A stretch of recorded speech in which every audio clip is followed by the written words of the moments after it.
ഇന്നത്തെ ലീലയിൽ നിന്ന് നമ്മൾ പഠിക്കേണ്ട ഒരു പ്രധാന കാര്യം, ഭക്തിയിൽ പുരോഗമിക്കാൻ നമ്മുടെ ഉള്ളിൽ ഒരു ചെറിയ ഭൗതിക ആഗ്രഹം പോലും പാടില്ല. പിന്നെ ഇവിടെ ഭഗവാന്റെ ഭാവം പ്രകടമാക്കുന്ന സമയത്ത് അദ്വൈതാചാര്യർ പ്രാർത്ഥിക്കുകയാണ്, എല്ലാവർക്കും കാരുണ്യം നൽകണമെന്ന്. പക്ഷെ അതേ സമയത്ത് വേറൊരു കാര്യം കൂടെ പറഞ്ഞു, അഹങ്കാരമുള്ള ഭക്തർക്ക് ഒരിക്കലും കൃഷ്ണപ്രേമം കൊടുക്കരുത്.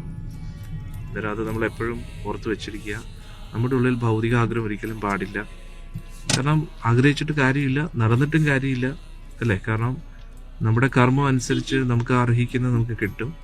അത് നമ്മുടെ പ്രവൃത്തിയുടെ ഇതുകൊണ്ടല്ല, ഭഗവാന്റെ കാരുണ്യം ഒന്ന് മനസ്സിലാക്കുക. ഏതെങ്കിലും കാര്യം നടക്കാതിരിക്കുമ്പോൾ അതിൽ വിഷമിക്കരുത്. കാരണം നമുക്കത് വിധിച്ചിട്ടില്ല. ഇനി കിട്ടുവാണെങ്കിൽ അത് ഭഗവാന്റെ കാരുണ്യം. അങ്ങനെ ഒരു മാനസികാവസ്ഥയിൽ നമ്മൾ എപ്പോഴും ഇരിക്കണം. നമ്മൾ നമ്മുടെ കഴിവിൻ്റെ അനുസരിച്ച് ശ്രമിച്ചുകൊണ്ടിരിക്കുക, പ്രവർത്തിച്ചുകൊണ്ടിരിക്കുക. അത് പ്രവർത്തിക്കുന്നത് ആദ്യം ഫലത്തിനോടുള്ള ആസക്തി നിർത്തുക. ഫലത്തിനോടുള്ള ആസക്തി എന്ന് പറഞ്ഞാൽ ഇങ്ങനെ ആകണം, അങ്ങനെ ആകണം, ഞാൻ വിചാരിക്കുന്ന പോലെ കാര്യങ്ങൾ നടക്കണം എന്നുള്ള ഒരു ഉറച്ച ആഗ്രഹം, അത് നമ്മൾ മാറ്റുക.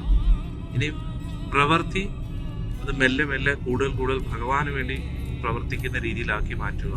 അങ്ങനെ ഫലത്തിലും ആസക്തിയില്ല, പ്രവൃത്തിയും ഭഗവാന് വേണ്ടിയാണെങ്കിൽ ഏകദേശം നമ്മൾ രക്ഷപ്പെട്ടു. പക്ഷേ സർവോപരി ഉള്ളിൻ്റെ ഉള്ളിൽ നിന്ന് അഹങ്കാരം പാടില്ല. എപ്പോഴും ഭഗവാന്റെ കാരുണ്യത്താലാണ് നമ്മൾ ഭക്തിയിൽ നിൽക്കുന്നത്. ഭഗവാന്റെ കാരുണ്യം ഇല്ലെങ്കിൽ നമുക്ക് ഒരിക്കലും ഒരു രക്ഷയില്ല. കൃഷ്ണപ്രേമത്തിന് വേണ്ടി നമ്മൾ എപ്പോഴും കൊതിച്ചുകൊണ്ടിരിക്കും. അങ്ങനെയാണെങ്കിൽ മാത്രമേ ചൈതന്യ മഹാപ്രഭുവിന്റെ കാരുണ്യം ലഭിക്കൂ.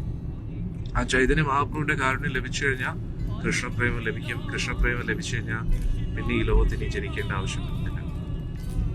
ഇതാണ് ഇന്നത്തെ ഈ സത്സംഗത്തിൽ നമ്മൾ പഠിക്കാനുള്ളത്.